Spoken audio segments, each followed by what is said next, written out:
This is the Challenge Educational Reality TV show. As I mentioned, we are live on GTV. That's a station of the nation. About 2 million eyeballs watching you guys at home here in Ghana, and about 10 million across Africa. And you have to give a good account of yourself. Now, for every task that we put our candidates through, we have a faculty that prepares them. They school them, they guide them, they give them a few tips. And then when they are done with the task, they watch and monitor and file a report with our board. Our board, based on that first report and then interaction with our candidates, decides who did well and who didn't. At this point, ladies and gentlemen, I want to introduce to you members of our faculty, Dr. Pascal Brinya, Dolores Opon-Akolache, and our own Albert Eliason of the British Council. Kindly rise and give our audience a wave. There you are. Let's hear it for the members of our faculty. They have done a really great job in preparing our candidates to come this far. Now, if there's one part of the show that our candidates have hated with a passion, that's the eviction. How many of you have been up for eviction so far? Oh, 4 of you. I see, and you've survived so far. It's only Anas and Sandra who haven't been up for the eviction. And there's a team, 1 lady and 2 gentlemen, who have that unadmirable duty of deciding who stays and who goes. We call them the board. Let me introduce to you the board of the Challenge 2009.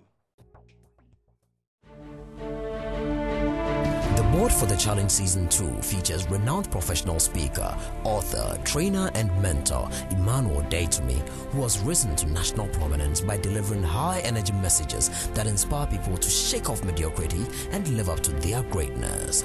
He is the founder and chief executive officer of the Future Leaders Group, comprising Foundation for Future Leaders International, Leadership and Career Development Consult LCD Consult, College of Business Studies and Wisdom Center International.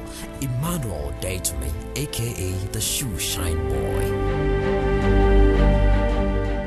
Noted for her strictness, elegance, and discerning approach, the CEO of Stratcom Africa and Center for Development and Intercultural Communication, CDEC, a non-profit organization, returns to the Challenge Board with a lot more style and composure.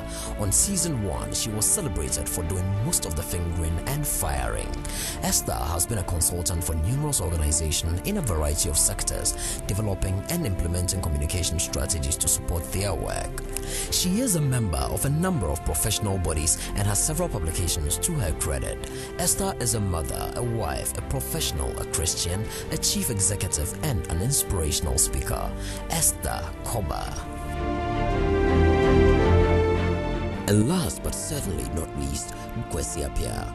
On Challenge Season 1, he was described as the firm yet genial member of the board. This time round, the CEO of the Ghana Civic Foundation gets even closer to the candidates by joining the Challenge Season 2. If you will join me with your loudest round of applause, let me introduce to you William, Elam, Dorinda, Enoch, Emmanuel, and Catherine. Rise and give our audience a wave. Candidates of the Challenge. And they are here with us this evening. They are here with us this evening to urge on their other candidates and their other colleagues who have made it this far. Now, as we continue with the Challenge Educational Reality TV show, we shall start with Task 1 for this evening. Let me invite one member of our faculty to run us through the outline of Task 1.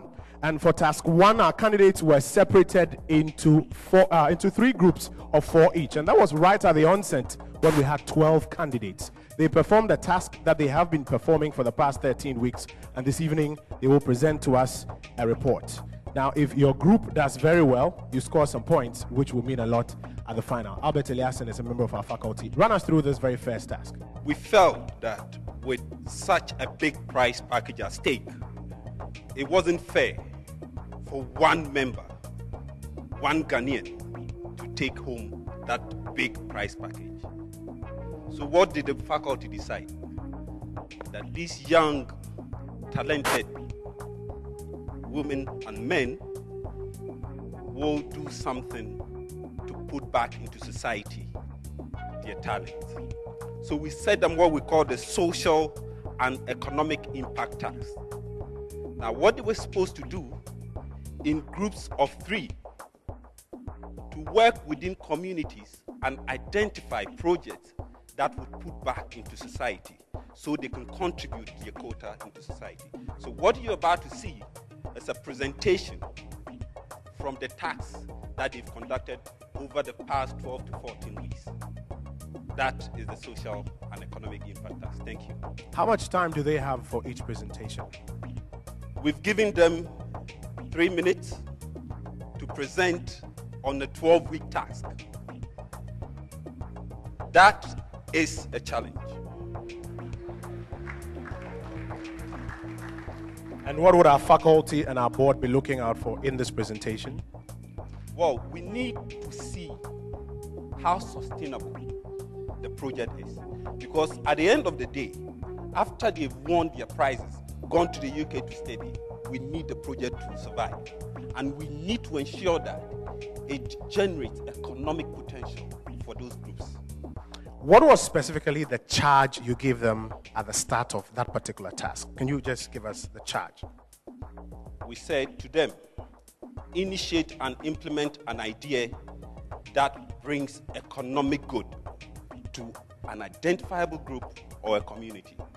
And so what we expected them to do was to identify, through a process of research, a group that requires help, but help that would turn around their fortunes. At the end of the day, we also expect that they would garner some skills and competencies along the way and demonstrate this in the tasks that they performed.